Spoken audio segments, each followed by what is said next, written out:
Guys, it's your favorite federal informant. Listen, you guys, I am on vacation, but I wanted to pop in and talk about this thing that's going on. I know you guys heard about it. A lot of people have questions. I wanted to come and address it. If you guys don't know, Diddy told the defense and the prosecution that he wants them both to turn in similar cases like Diddy's. Okay. And by similar, it means you got convicted of one or two things of the Mann Act and you had no criminal priors. Now, a lot of the Diddy goons, the Diddy idiots, were like, ooh, Diddy gonna walk? He ain't even been doing jail time.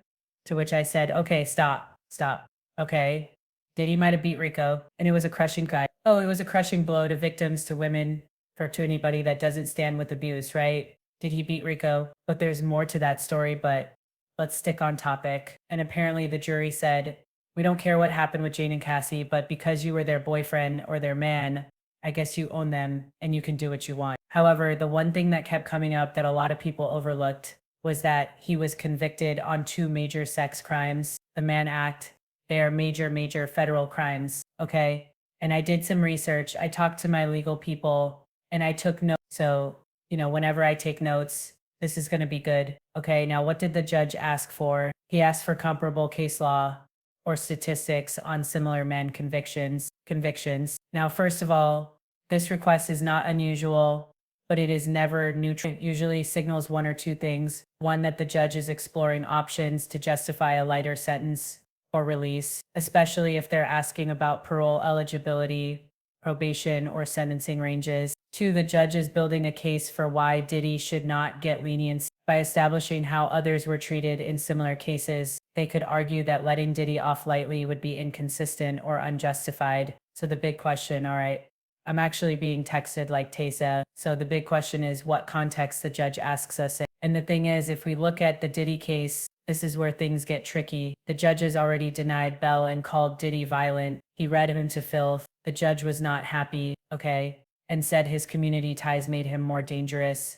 Not so it's going to be hard for Diddy to rebrand and no longer himself. has a The judge voice who also will has pursue letters justice from for her multiple victims accusation. who explicitly said he's As a of the threat taken and against Diddy, allegedly wielded no violence as a expansion of the means investigation, control. Diddy no has isolation access money orders, and potential no leverage equipment access, over witnesses, no and the suspension of judges attorney don't like to be communication. made a fool of. And if Diddy walks and does something shady again, and I think he actually will do something shady again, and it reflects directly on the court. And you guys listen, the verdict of the jury threw us for a loop. But the fact that the judge said all this in court and deny bail, I mean, come on. I think we can put two together. This does not look like someone that's looking to cut Diddy a break. And him being able to walk straight with time served, baby, that's cutting Diddy a break. Okay? So why ask about the comparable Mann Act sentences? Okay?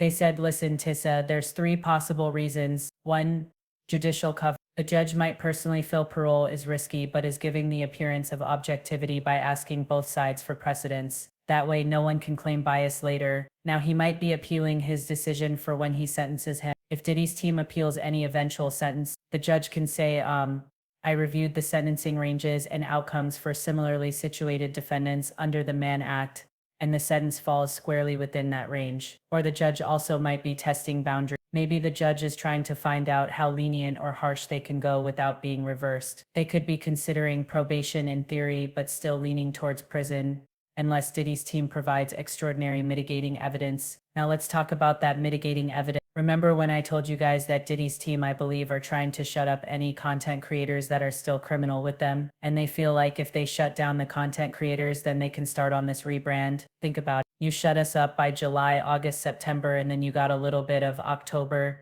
to get this Mother Teresa Hail Mary that they think is going to wipe Diddy's record clean. Unfortunately, a lot of evidence that the jury wasn't shown, a lot of witness statements and affidavit that the jury didn't see. The judge is privy to all that, and all that is going into his decision. Okay, so again, I actually said, but do you really think there is any type of risk of Diddy walking with just parole? I said no, but I had to take it to the people that actually practice law, and they said right now, Tissa, it is super low. And I'm like, okay, but why? Because y'all also said it was super low that he was going to beat the Rico charger. Well, that's not true. They said the Cassie charges were super low. They said one, the Mann Act is a serious federal charge, and even though it's sometimes used strategically in civil or hybrid cases, judges take it very seriously when paired with violence and pattern behavior. Judge Aaron, when did he was asking for bail, said not only is he violent, but there is a pattern of violence. Public sentiment, they also will take this, it's low.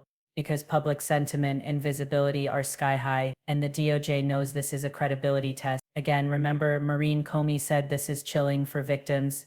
It will have a chilling effect. And if the judge already said Diddy is violent and a threat and denied bail, and then suddenly letting him walk would make the judge look wildly inconsistent unless new facts came to light. So what do we think about the judge? This is just my personal take. I think the judge is doing due diligence checking to see if there's any legal wiggle room. But based on prior comments, it sounds like this judge already sees Diddy as a danger, and it's just asking for case comparisons to legally reinforce whatever sentence he's already decided on. So unless Diddy pulls a legal rabbit off the hat, he's unlikely to walk with this parole. This request is probably more about sentencing justification than lenience. Okay? So here's the thing, right? Okay?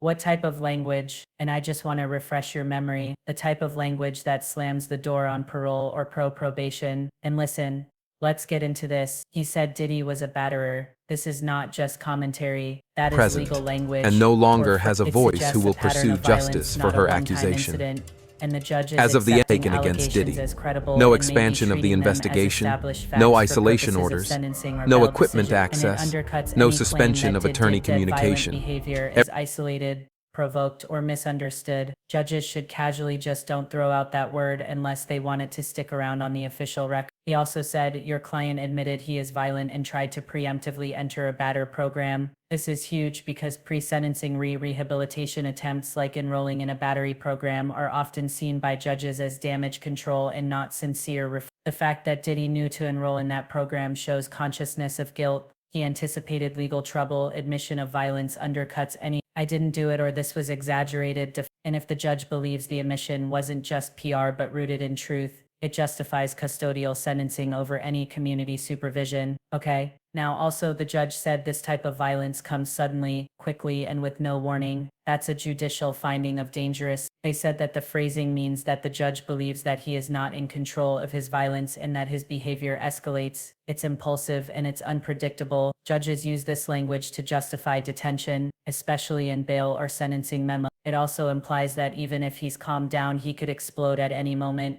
which is true, and we can't risk that in the community. That is a direct argument against probation. Now, when you hear all that, I have to ask you, does this sound like a judge that's gonna let Diddy walk? I mean, let's be serious. Even though I'm scared for the Diddy goons. What are they gonna do? Hold a visual beast standing outside with a boombox begging for him to be let out of jail. I can't wait to see this. They said so again. I don't think it does, or actually absolutely not. If anything, a judge is building a sentencing record that says, even if this man has money, power, and influence, he is violent, he is dangerous, and he is incapable of safely existing in the community. He tried to game the system with a batter program. He admitted what he did, and I'm not playing along. Again, these statements make it legally and politically almost impossible for the judge to grant parole without massive backlash or risk. If Diddy reoffends or contacts a victim after release, it's on the court. This isn't a judge looking for an excuse to show mercy. It's a judge locking in a narrative of violence, manipulation, and danger. Any future sentencing or probation denial can be backed by this exact language. So unless something drastic changes, probation or parole is extremely unlikely. You're watching a legal system slowly setting the foundation for a multi-year custodial sentence, or at the very, very least, strictly monitored, okay?